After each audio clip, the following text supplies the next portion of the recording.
In the shadow of Adolf, Hitler a man loomed, not only to control armies, but thoughts.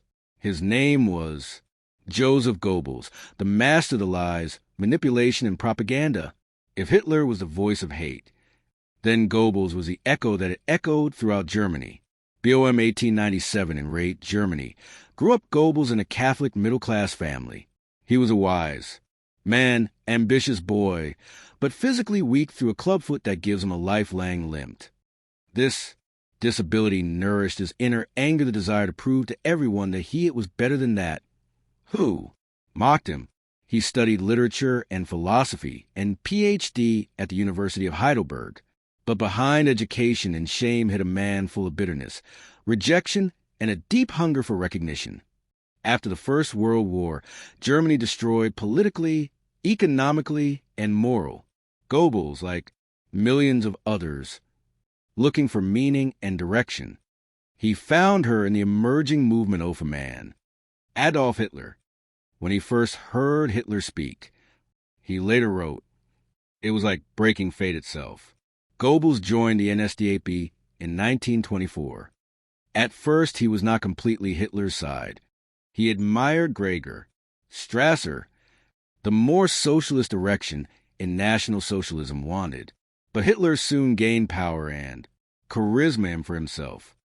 Goebbels became one of his most loyal pendant. His gift for language and oratory made him irreplaceable. In 1926, Hitler appointed him Gauleiter, Berlin, the party leader of the capital.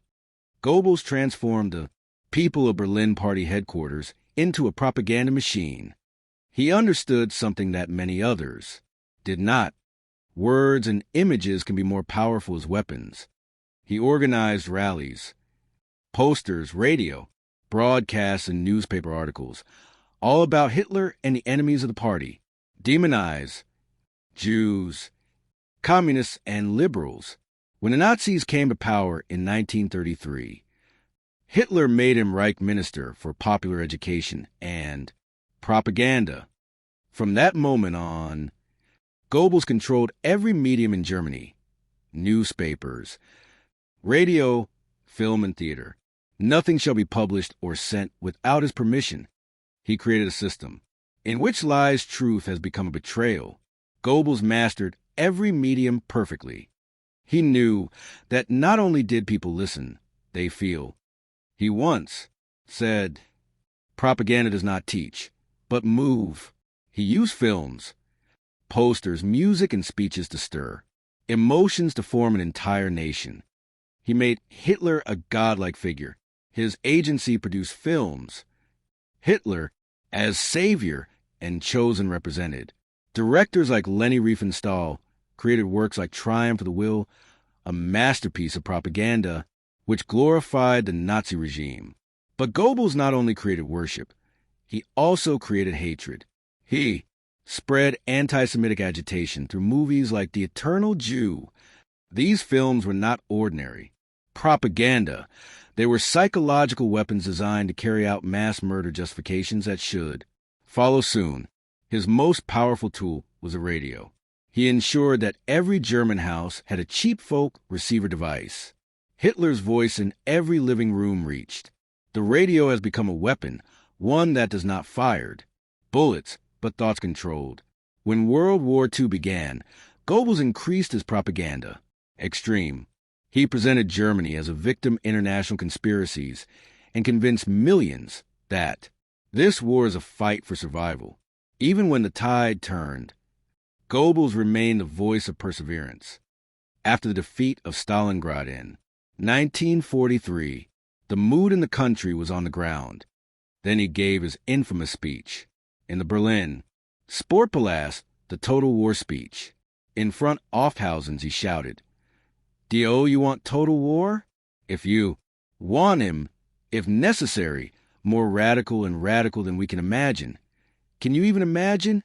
Quantity." Yes, screamed. A proof of how deeply Goebbels thought they manipulated the people. Behind the facade, he was cruel and hypocritical.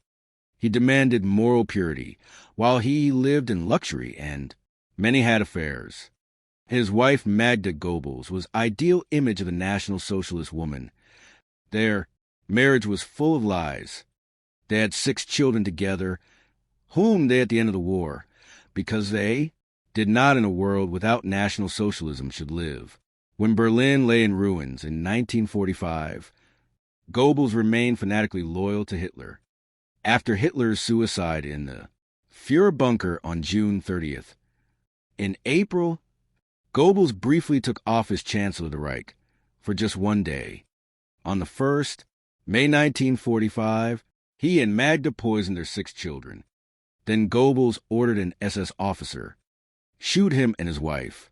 Their bodies were found near the Reichskanzlei burnt down, just like the of their leader. With his death it ended propaganda empire, which he had created, but his inheritance manipulation continued. He showed the world how easy it is to be afraid and let hate spread when the media become weapons. Joseph Goebbels is one of the most dangerous men of modern history, not because he fought on the battlefield, but because he is in people's minds fought. He turned words into weapons and truth in illusion. Goebbels' history is a warning, a memorial for the propaganda of whole nations can destroy. She teaches us freedom of expression and access to truth is the strongest defense against tyranny is. The darkest side of Joseph Goebbels was not only his loyalty to Hitler, it was his ability to make millions believe that evil is good and that lies could be truth.